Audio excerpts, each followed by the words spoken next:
Hello universe, this is me, Karin Yusang, Bisayang Sabaan nga naabot diri sa Manila. So for today's video, day, grabe energy day oy.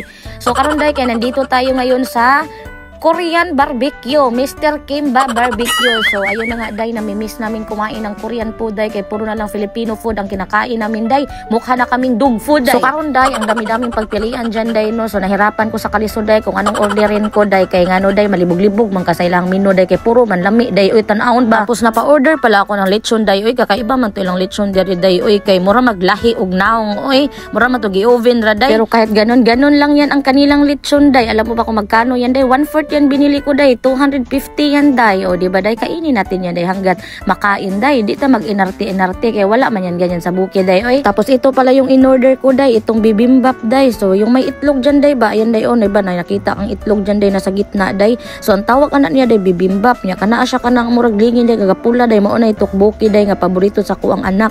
So same lang kami ng order ng aking asawa day no, itong ano no bibimbap. So sa mga hindi pa nakakilala kay bibimbap day, so magpakilala mo na si bibimbap sa inyo day ha. So si bibimbap day kay rice ni siya day nga may kasama mga gulay-gulay sa gilid day ba. Kunya day ang iyaha gani mga gulay day kay kanaa gani mga sayuti, carrots, tapos na usa ka itlog as you can see naman diya sa ato ang video. Tapos unsa pa man na diya ay carrots. Na day ni kuyog nga kimchi day oy. So awa day ka nang kapula diha day mao na kimchi day. So naa po day na siya kanang kuyog nga beef day no. So mura giniling gani day kung sa ato apa day ba. So giniling na baboy or di ba giniling na baka, depende sa iyo day kung unsa imong gusto day. Kung gusto nimo dinosaur day, naapod siguro day giniling na dinosaur day. Tapos day yung kanina na parang sauce na nilagay ko day, di talaga pwede na wala yun day kay kailangan man jud to siya diha sa tuang bibimbap. Yung sauce kasi na yun day ay kailangan talaga na ilagay diyan sa ating bibimbap day kay kung wala day walang lasa nga tuang bibimbap day kay mura man gud siya kanang siya nagdala sa lasa diha sa tuang bibimbap day ba. Kapuya explain day oy basta day ka na gani maghimo gani kaglawog sa baboy day mauna na oy tanawa mo naman naglawog sa baboy ato ang bibimbap diha day oy. So unsaon man na day nga inganaon man jud kuno na pagkaon ba nganong lisod-lisod man ni nato ato ang buhay oy. So i-search na lang na ninyo sa Google oy kung unsa nang bibimbap mo saon na pagluto na may YouTube no. Tapos ito day tinikman ko ang kanilang lechon kawali day. Wow, kabalo ko anong tawag dito day kung lechon kawali ba to basta lechon basta ang ana ra mga igagaw ra na sila sa lechon day. So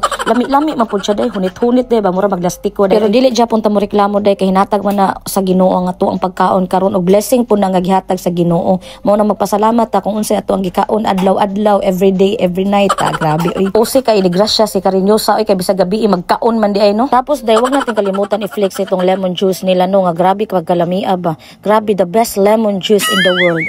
Grabe oy gara amura mag nag-endorso. Tapos ayun day, enjoy na ako kumain ng bibimbap natin day na sobrang sarap day. So itong bibimbap day ito talaga yung paborito ko sa mga Korean food. Number 1 talaga to siya. And then yung mga tteokbokki ice cream, yung mga ramen nila ganon. So may ramen pala tayong in-order dyan day no. So andun sa anak ko day, alam mo namang matakaw yan sa ramen day. And then day, tinatry ko itong balat nga ng lechon o lechon kawali ba ang tawag dito. So grabe man siya pagkahunita day. Uy, nikakagat ni mo day ba? Mura magmalangkat ako ang braces. Uy, so okay lang Japon kay lami man gyapon siya bisan ganig ka ng gahion siya nga murag hunit-hunit. Ambot di ko kabalo mo explain kung unsa bay tawag yun anang balata jud ba unsa yung klaseng pagkahunita yun ba. At sa wakas day, craving satisfied. Grabe yung pagkadami sa Korean food day. So tapos na kaming kumain day and then niligpit na yan ang aking anak.